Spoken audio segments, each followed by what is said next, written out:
Oi, eu sou a Gabi Xavier e você tá procurando episódio novo de Shingeki no Kyojin? Você tá confuso, pensando que Attack on Titan acabou, não teve essa semana, o que aconteceu? Realmente não tivemos episódio novo da última temporada de Attack on Titan nesse domingo, hoje, quando eu estou postando esse vídeo, mas dia 10 volta. A gente vai comentar sobre tudo isso, mas pra gente não ficar aqui no vazio, eu sei que vocês ainda têm perguntas pra serem respondidas, o que eu fiz? Eu abri uma caixinha aí, na verdade, eu deixei que os comentários de uma foto lá no meu Instagram fossem pra vocês deixarem perguntas todas sobre o anime sem spoilers do mangá, e é isso que eu vou fazer aqui. Responder tudo que eu puder sobre o anime até o episódio 4, sem spoilers do que vem pra frente, tirando várias dúvidas, inclusive algumas coisas que a galera não entendeu direito e eu só descobri no meu último vídeo com comentários enlouquecidos. A gente vai falar sobre tudo isso. Deixa seu like, compartilha esse vídeo com mais gente e se inscreve pra acompanhar todos os comentários toda semana sobre Attack on Titan, outros animes e mangás também. Vamos lá! E foram mais de 500 perguntas, muita coisa repetida, claro, mas tem outras coisas que eu gostaria de responder se vocês quiserem uma parte 2 desse vídeo. Então comenta aí se vocês quiserem, já me segue lá, @xgabichavier, pra você deixar a pergunta da próxima vez. Começando, claro, por que não vai ter episódios de Shingeki no Kyojin domingo que vem, que no caso é hoje. E onde posso me informar quando sai episódio novo ou capítulo? Primeiro, não vai ter porque essa primeira semana do Japão é uma semana de festas, que muitas coisas ficam fechadas, não funcionam e eventualmente acontece de capítulo novo de mangá não sair, ou de capítulo novo de anime também ser adiado. Então tem esse pequeno hiato para algumas produções. Não foi algo específico de Shingeki, de Attack on Titan. Onde você pode saber sobre capítulo novo de mangá ou episódio novo de anime? Bem, você pode seguir algumas pessoas, alguns canais, alguns perfis que te dão notícias sobre isso, mas de uma forma mais fácil você pode me seguir também, @xgabichavier, Instagram e principalmente Twitter, que eu sempre comento. Lembro quando tem episódio novo, que hora sai, capítulo novo também, quando começa a vazar spoiler, inclusive, pra quem não quer saber de spoiler, eu já aviso, galera, muta tudo aí no seu Twitter, enfim. Eu tento dar uma ajudada sempre, se quiser, me segue lá. Eu vou puxar uma pergunta aqui pro começo do vídeo, porque é algo que me deixou muito angustiada nos comentários do meu último comentário de episódio de Attack on Titan, que é o seguinte: aquela mulher em que o Uds esbarrou e derramou vinho é uma Ackerman? Pois ela é claramente oriental e ela tinha um A inscrito em um círculo bordado na parte de trás das costas do kimono. O que significava aquele A, o que ela é, de onde ela é, de qual país, se ela tem algum vínculo com alguma pessoa, alguma coisa que a gente já conhece? Isso são respostas que virão. Eu não darei aqui porque é um vídeo sem spoilers, obviamente. Muitas coisas que vocês foram me perguntando eu vou trazer aqui também. São coisas que vocês precisam esperar que elas serão ditas, inclusive bem brevemente, a maioria delas, sobre essa pessoa, sobre essa mulher oriental, claramente oriental. Eu gostaria de deixar algumas coisas claras, porque vamos lá, eu sei que para muitos teve o vínculo com Ackerman por causa do A atrás das costas dela. Só que independente desse A, o que muitas pessoas trouxeram foi a dúvida sobre o Levi. E Levi não tem nada a ver com oriental, Levi tem a ver com Ackerman. E aí vem a dúvida que surge muito por causa também da própria Mikasa. Eu falei naquele vídeo que a única asiática, que não é nem o termo certo porque não tem exatamente a Ásia na história de Attack on Titan, né, de Shingeki, mas a única oriental que a gente conhece viva, porque a mãe da Mikasa já morreu, é a Mikasa. A Mikasa, inclusive, quando a gente entende a história dela, ela era uma mestiça. A mãe dela era uma asiática ou uma oriental 100%, até onde a gente sabe. Tanto é que ela seria mais rara ali nos sequestradores, embora fosse mais velha. A Mikasa era uma mestiça porque ela era filha de uma oriental com alguém que não era oriental, que era o pai dela, que era um Ackerman. O pai dela era um Ackerman e o pai dela não era oriental. A mãe dela era outra coisa, outra história. Mikasa, filha de uma oriental, com o Ackerman se transformou em uma oriental Ackerman. Mas um Ackerman não é um oriental necessariamente.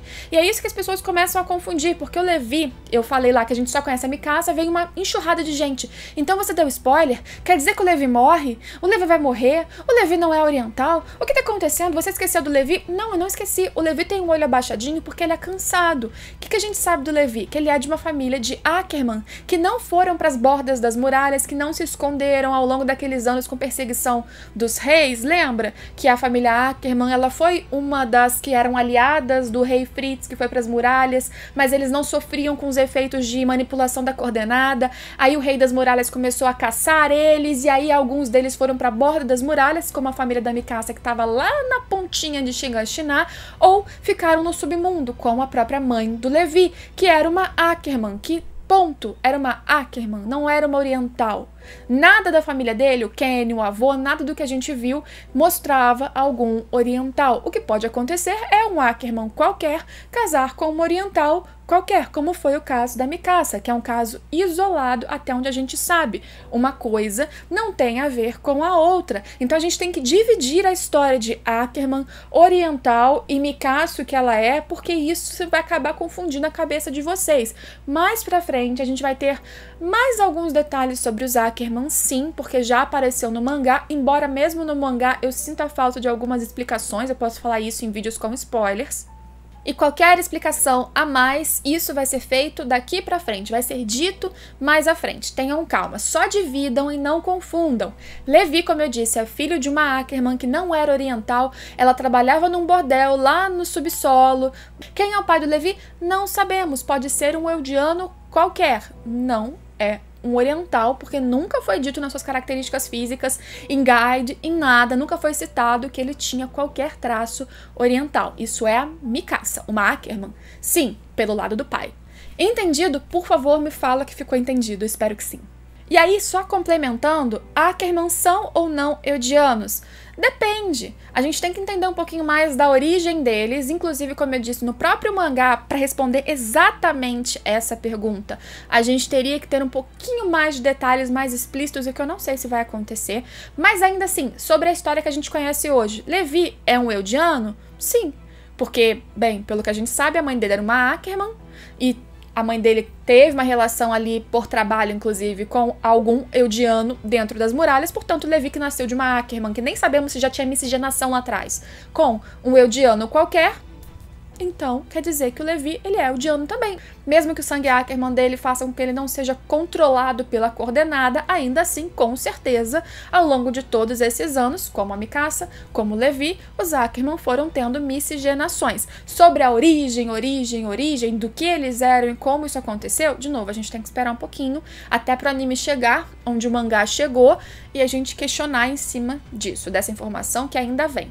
Mas os Ackerman que você conhece, sim, são eldianos também. O anime vai ter final diferente do mangá, já que o mangá ainda não acabou? Então, o que a gente sabe do que foi dito em entrevista, juntando todas as declarações, é que o anime não vai, nesse primeiro momento, pelo menos até o final do mangá, até porque o mangá não acabou, mas já foi dito em entrevista recente também, como eu disse, que eles vão adaptar o final do mangá. Provavelmente, então, em um outro momento. Se vai ser filmes, parte 2 da temporada final, se vai ser com o mapa, o que vai acontecer, isso a gente não sabe. 16 episódios com certeza não caberia o que acontece agora no mangá, inclusive já tá sendo corrido, e a gente vai falar disso, pra adaptar o que já tá sendo adaptado. Imagina ir até onde tá hoje, imagina ir além do que já estamos hoje, que seria a finalização do mangá. Então, o que a gente sabe hoje é que provavelmente essa primeira parte, ou esses 16 episódios, irão até certo ponto, um ponto bem crucial, um bom volume de mangá, sim, mas não até o fim, não criando um final original. A gente tem que esperar para ver o que eles farão com o material restante. Já deram indícios e declaração de que ele será adaptado. Não sabemos como, nem quando, nem por quem. Quando a gente vai ver o Titã Martelo de Guerra, por favor, responde. Em breve, aguarde. O que o comandante quis dizer quando falou que Willy Tybur era o verdadeiro líder de Marley? Ele não era um eldiano? Apesar de ter um tratamento diferente. Sim, a família Tybur, como eu falei, é uma família de aristocratas que tem o martelo de guerra e toda a relação dos Tybur e por que eles estão envolvidos com Marley e qual a questão deles em relação à hierarquia, isso vai ficar muito claro não só para vocês que estão assistindo, mas também para quem estiver lá no festival durante o próximo episódio. Ele vai contar toda a história verdadeira oficial de Marley e da Guerra Titã e da família dele também. Então eu diria mais uma vez para vocês aguardarem que isso vai ser melhor explicado, mas o que você sabe até agora é que minimamente eles são uma família muito bem colocada, pela posição deles na guerra, de ter ajudado contra os demônios, por serem colocados sempre como aristocratas acima daqueles que são impuros, eles são tratados diferentes. Não tem uma lógica, é uma hipocrisia sim. Só que além dessa hipocrisia, além deles terem conseguido sair por cima, além de todos os jogos políticos que você pode supor que acontecem nos bastidores, ainda haverá uma explicação muito importante sim no festival. Então espera, de novo. O anime está adaptando quais capítulos do mangá? Gente, sempre no começo de todos os meus vídeos comentando os episódios do anime eu falo, adaptou tais capítulos ou adaptou metade desse, daquele, inclusive comento o quanto eu acho, o como eu acho que foi adaptado, se foi muita coisa, se foi pouco, eu sempre falo no começo, então fica de olho que eu falo direitinho. E é bom vocês verem porque em muitos momentos tem um picotadinho, pega metade daqui, metade do outro, depois volta, pega aquela metade, completa com a outra, mas eu explico sempre, todos os vídeos, todos os domingos, então é só assistir. E anotar, se quiser. Por que o Eren tem uma visão no início da primeira temporada do anime? E por que o Falco também teve uma? Isso é algo exclusivo do Titã de Ataque? Então, na verdade, o que a gente tem são dois momentos completamente diferentes. E eu vou aproveitar a sua pergunta para dizer que são realmente, oficialmente, coisas diferentes, porque a visão do Eren no primeiro capítulo do mangá, ou no primeiro episódio do anime, isso ainda vai ser explicado, ou isso precisa ser explicado. Há diversas teorias, inclusive aqui no meu canal tem teorias sobre essa visão, e muitos indícios para quem já leu o mangá até esse ponto, mas são teorias, são especulações. O Falco foi só uma brincadeira que o Isayama pediu para ser colocado no anime. Apenas para que o Falco, ele representasse o que muitos ali que estão assistindo o anime estariam sentindo, que é o seguinte, gente, a gente não tava até a temporada passada vendo um monte de gente lutar e voar com espadinha lutando contra titãs, o que tá acontecendo agora no meio de uma guerra? Era só isso. Mesmo que a posição do Falco no encerramento e o que pode acontecer no futuro dessa história possa trazer algum indício que combine com essa fala, essa visão teoricamente que o Falco teve, a visão em si, essa cena em si, o Falco pensando na galera da tropa em si, era só uma brincadeirinha de mostrar que o Falco estava confuso, como muitos espectadores, pessoas que estavam assistindo, também estavam confusas, porque o clima, o cenário e as pessoas mudaram completamente. A questão do Eren é outra coisa, com certeza, e isso nem a galera do mangá tem a resposta exatamente. O que me leva a uma pergunta enorme da Lari perguntando, eles tinham mesmo que começar a adaptação por essa parte? Realmente vou ser compensada tendo paciência? Porque por enquanto só tô chateada. Se vai ter só 16 episódios, só fico pensando como toda essa parte, a maioria, é uma perda de tempo. Eu não li o mangá, porque queria surpresas no anime, mas até agora só tô achando um péssimo começo. E ainda tem que ver os vídeos de explicação, porque senão não dá pra entender tudo. Não podiam mesmo ter começado pela galera do Eren, mostrando por que perderam 4 anos importantes, mostrando até chegarem lá, e depois tá mostrando essa parte que tá agora? Não, Lari, pelo seguinte, primeiro que essa parte tá cheia de informações que a galera da ilha não tem. Então você precisa fazer essa inversão. O mangá foi assim também, é óbvio, eu sei que teve gente que já te respondeu isso, mas não é essa a resposta fundamental. Essa inversão é necessária porque o Isayama queria justamente trazer a visão do outro lado antes de você ter o impacto do que vai acontecer logo após isso. Você precisa ser desligado, quase à força, completamente, daqueles que você acompanhou até esse momento e aprendeu a gostar e ter empatia, para tentar se dar a oportunidade de entender que o mundo é muito maior e existem outros sofrimentos, outras pessoas, outra visão, outra perspectiva e outra história. Pessoas que genuinamente acreditam, como a Gabi acredita, que aqueles na ilha que você ama são demônios. Por que ela pensa nisso? Por que as pessoas invadiram as muralhas, quebraram e trouxeram tantas mortes? Você nunca pensou isso nas temporadas passadas? Por que o Reiner e o Bert, mesmo que eles estivessem perto de todos da tropa e parecessem gostar deles, eles continuavam fazendo coisas terríveis? Essa é a chance de você entender. Eu entendo que você não goste muito porque é um novo cenário, são novos personagens, você não necessariamente pode gostar deles, mas tenta entender que é só dessa maneira que você vai ter outra perspectiva. No mínimo, alguns segredos e algumas verdades que seria impossível de você ter se você ficasse acompanhando durante 4 anos o que estava acontecendo lá na ilha. Logo, vamos sair dessa parte que você tá achando chata, mas importante ela é. Confusa não tá porque mudou tudo, confusa ela tá porque o anime precisa pela adaptação, pelo tempo que eles tinham, pelo orçamento, pelo cronograma da quantidade X de episódios reduzida, eles tiveram que cortar muito contexto. E é um momento muito denso, de muitas informações. Surgiu um novo titã, tem uma nova nação, tem várias outras nações envolvidas nesse jogo político, novos personagens, novos dramas, novas famílias, segredos aparecendo, tudo isso resumido em poucos episódios de poucos minutos. Apesar da adaptação estar fazendo um bom trabalho com o que eles tinham em mãos, fica confuso mesmo, não porque mudou de perspectiva, porque precisou correr um pouquinho com algo que era denso e importante. Como leitor, não você, tá, Lari? Quem desvalorizou esse momento no mangá, hoje perde muita nuance, muita explicação, muito detalhe, e fica confuso no mangá mesmo como leitor, porque achou que esse era o momento de enrolação e ficou impaciente querendo ver o depois. O depois não tem o mesmo impacto, nem a mesma importância, nem a mesma profundidade se você não der valor a esse momento. Então, tenta aproveitar. Abre o coração um pouco, mesmo que depois você prefira quando aparecerem aqueles que você mais gosta. E quando eles vão aparecer, de novo, aguarde. O que me leva à pergunta: Gabi, você gostou das cenas extras que não tinham no mangá? Sim. Eu achei muito bom e importante. Outra pergunta: você acha que na visão de quem não leu o mangá, tá confuso? Pois eu vejo muitos com dúvidas e algumas até simples. Salve e boa noite, ou bom dia, que é quando eu tô gravando aqui. Então, o que acontece? As pessoas, elas têm muito costume, leitores do mangá principalmente, de colocar todo mundo na sua régua. E como leitores do mangá, eu vi dois perfis, por exemplo. Aqueles que leram, se lembram de tudo do mangá e começam a preencher as lacunas da adaptação, aquilo que ficou corrido, ou que não foi dito, ou que foi suprimido, com a sua própria memória. E aí eles não conseguem perceber, não se dão conta de que aquilo que ele preenche inconscientemente, ou que ele já tinha a explicação completa por trás, falta para quem nunca leu.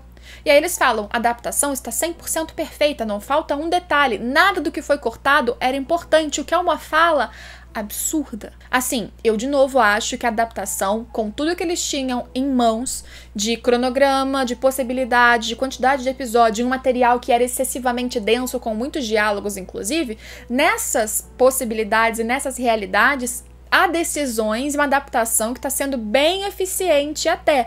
Agora, dizer que várias coisas que foram cortadas, suprimidas, reduzidas, resumidas eram dispensáveis, isso é desvalorizar e, como eu disse, ignorar uma importância de um momento do mangá que é extremamente importante para você entender até o que está acontecendo hoje no mangá, não no anime. Outros leitores do mangá já são aqueles entusiastas de, por favor, tem que adaptar igualzinho, tá? Cada página, cada fala. E não dá. Só que nesse caso, em Shingeki no Kyojin, essa temporada naturalmente seria mais difícil de adaptar do que as outras, não só por mudança de estúdio e tudo mais que eu já falei, mas porque a história mudou muito em ritmo e, como eu disse de novo, em densidade, em diálogo, em profundidade, em complexidade, blá blá blá. Por isso é natural que tenha uma dificuldade a mais agora e que mudanças aconteçam. Quando você muda, adapta, é uma adaptação, não é um copia e cola. De livro para filme, de livro para série, de mangá, quadrinho, para série, para anime, que seja, você tem uma adaptação de uma mídia, de um formato para outro. E nem tudo que funciona escrito ou funciona desenhado em páginas funciona bem numa tela, que tem uma edição específica, que tem um tempo específico, que é reproduzido de maneira diferente. Por isso, mudanças são naturais. Então eu acho que nem cá nem lá. Não é perfeito, zero defeitos, nada que saiu faz falta, mas também não é, nossa, horrível porque fez muitas mudanças. Muitas mudanças eram inevitáveis. Enfim, pelo que eu vejo, tá assim confuso para algumas pessoas que não leiam mangá, porque não tá para você ou porque não tá pro seu amigo, não fique fechado na sua bolha. Eu não sou a pessoa que tem o controle de todo mundo que assiste Shingeki, mas eu tenho uma boa amostragem nos comentários dos meus vídeos toda semana ou de quem me segue nas redes sociais, e eu vejo muitas pessoas que estão confusas sim, com coisas que deveriam ser sabidas, né? Deveriam ter sido ditas ou deveria estar consciente para vocês já agora. Não é culpa de vocês ou de quem tá confuso. Realmente, muitas informações importantes são corridas. E às vezes a pessoa não lembra já de algumas questões que passaram nas temporadas anteriores e isso era fundamental para você entender agora. Por isso até que eu acho que o resumo que eu fiz, não vendendo aqui o meu conteúdo, mas já vendendo, o resumo que eu fiz e todos os outros, na verdade, antes dessa temporada, eles são fundamentais porque a maioria das informações cruciais estão lá, mesmo em poucos minutos. Fora, de novo, que existe sim uma compactação de diálogos que tinham subtextos e contextos importantes importantes para você entender com mais facilidade coisas mais complexas. Cenas como a da Pique, de 4, que foi tirada e colocada mais pra frente, isso pode ser inserido depois. Agora, quem tá se iludindo que um diálogo de várias linhas complexo, aquela partezinha que não foi dita vai voltar lá na frente? Não, não vai. Porque tem mais um monte de diálogo que precisa ser adaptado e faltará tempo. Então não vai ter tempo de inserir aquela fala sobre o personagem tal que não foi dita lá na frente, não. Agora é daqui pra frente. Uma ceninha de comédia aqui, uma ceninha de algo ali, como eu, por exemplo, disse que tem uma cena com luva e uma bolinha de beisebol que pode aparecer, isso é uma coisa diferente. São cenas cortadas. Falas, diálogos, explicações que não estão lá porque não deu tempo e eles compactaram, isso não vai aparecer de novo, infelizmente. Portanto, em certa medida, sim, às vezes em alguns episódios, como o 3, fica bem confuso. Eu não sei se isso vai se manter daqui pra frente, mas se for o caso, meus vídeos estarão aqui. Eu estarei aqui sempre tentando ajudar vocês a compreender melhor, sem dar informações daqui pra frente. Se eu tô ajudando, deixa um like aí, comenta aí embaixo. Esse herói que falaram no anime, o Elos, do último episódio, existiu mesmo? Você vai saber mais sobre a história dele, ou toda a história dele na verdade, durante o festival. Dá pra separar os titãs que estão dentro do Eren ou não? O que a gente sabe sobre essa transferência de titãs? Por exemplo, o pai do Eren tinha esses 2 titãs, o original e o de ataque. Eren engoliu seu pai, ele pegou os 2. Se fossem 4 dentro do seu pai, ele pegaria os 4. 5, os 5. Mas, se o Eren, que tem 2, se ele tivesse 7 e ele morresse, esses 7 iriam para 7 bebês eldianos aleatórios ao longo do mundo todo, sem qualquer limite de distância, porque eles são ligados por caminhos invisíveis chamados coordenadas. Essas são as possibilidades que a gente conhece até agora na história. Essas foram algumas respostas, só algumas respostas de muitas perguntas, inclusive menos do que eu separei aqui, mas o vídeo tá super longo. Então, se vocês quiserem matar a saudade de Shingeki no Kyojin, da última temporada, enquanto não sai novo episódio, com outro vídeo respondendo vocês, comenta aqui embaixo falando que vocês querem uma parte 2, que aí eu gravo e eu volto respondendo mais um monte de dúvida, porque tem muita coisa assim, e não menospreze a sua pergunta, ela é importante pra você, e sendo importante eu venho aqui e respondo sim. Se inscreve no canal pra acompanhar todos os próximos vídeos, deixa o like, compartilha esse vídeo por aí, espero que eu veja vocês em todos os próximos vídeos. Tchau, tchau!